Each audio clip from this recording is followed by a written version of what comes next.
SIR আবহে নিখোঁজ BLO, booth level অফিসারকে খুঁজে পাওয়া যাচ্ছে না।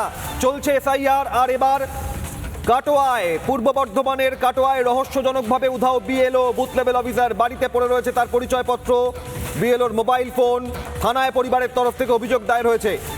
মঙ্গলবার থেকে 48 ঘন্টা প্রায় নিখোঁজ বিএলও অমিত কুমার মণ্ডল। বেলা 11টা নাগাদ মঙ্গলবার বাজার থেকে বাড়ি এসে মোটর বাইক রেখে মিটিং আছে বলে বেরিয়ে যান। আর তারপর সন্ধে হয়ে গেলেও বাড়িতে না আসায় সন্দেহ হয়। ফোন বাড়িতে রেখে গিয়েছেন অমিত কুমার মণ্ডল। খোঁজাখুঁজি করেও এখনো সন্ধান মেলেনি। এসআইআর আবহে এবার নিখোঁজ বুথ লেভেল অফিসার, বিএলও নিখোঁজ।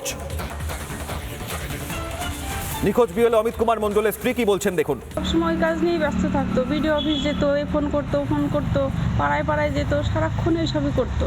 হঠাৎ সেই দিনও বললো যে ভিডিও অফিসে যাব কাজে বলে বাড়ি থেকে বেরিয়েছে। মঙ্গলবার দুপুর মানে সকাল 10:30 নাগাদ বাড়ি থেকে বেরিয়েছে। ফোন কোথায় ওনার? ফোন ও তো সবসময় নিয়ে বেরোতো না, সবসময় নিয়ে যেত না ফোন।